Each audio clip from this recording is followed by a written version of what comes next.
Sabar. Pergi buka. Aish, siapa pula ni? Jom.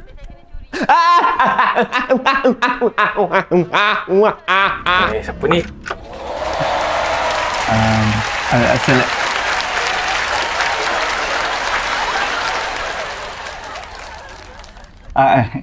Assalamualaikum. Saya jiran sebelah. So saya datang ni nak kenal-kenal lah dengan jiran kat kawasan ni. So saya Farhan. Saya Fik.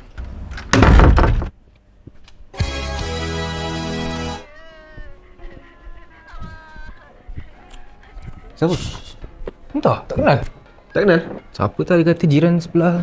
Dia entah. Jangan bergaul sangat dengan orang ni.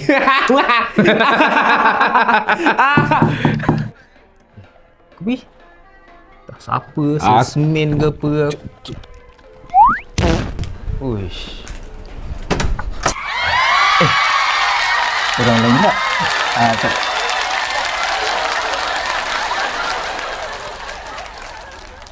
Assalamualaikum. Saya jiran sebelah. So saya datang ni saya nak kenal-kenal lah dengan jiran kat sini. Okey. Saya Farhan. Saya Adan. Minta derma. Minta derma? Macam tak ada rumah tak nak pergi. Sini ke ada pergi.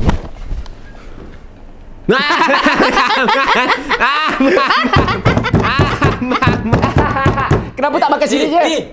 Korang ni pekak ke bangang? Tak dengar ke tu? Ya Allah. Kau lah ni bangang. Kau pun bangang.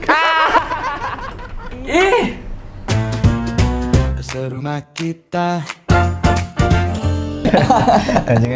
Jangan suka sangat. Asal kau tak beritahu dia owner rumah? Mana aku tahu? Tapi takkan owner rumah muka macam ni? Okeylah muka macam ni. Daripada muka macam ni. Memang macam tu selalu. Betul tak? Ni, Jared. Saya datang ni, saya ada hajat sikit lah. Saya just nak cakap sikit je, bukan apalah. Rumah ni dah 3 bulan tak bayar sewa.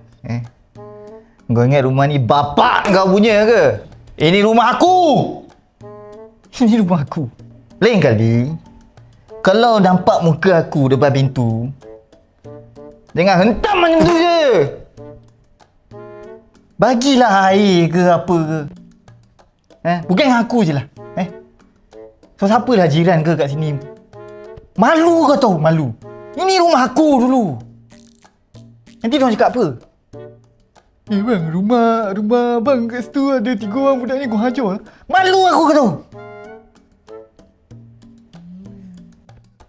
Tolonglah tolong. Duduk sini apa lagi? Ambil air aku. Ambil air. Ambil air.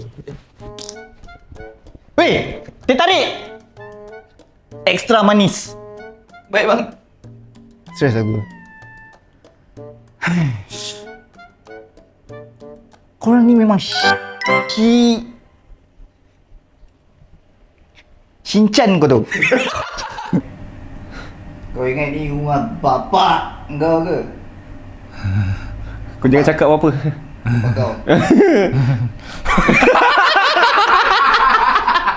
Lepas tu kau diam je, kau tak kena tambah. Kau kena cakap tadi kau jangan cakap apa-apa. Kau tak tambah. Kau jangan cakap apa-apa. Kau tak payah tambah. Kau jangan cakap apa-apa. Tak, sebab aku memang tak terfikir ke situ pun. Aku tak terfikir. Aku pun tak terfikir ke situ. Bila kau cakap yang tu, okey aku faham. Sebab tahu aku cakap jangan cakap apa-apa. Kau teruk bodoh. Tak, dalam skrip jangan cakap apa-apa. Kau tahu, bapak tak.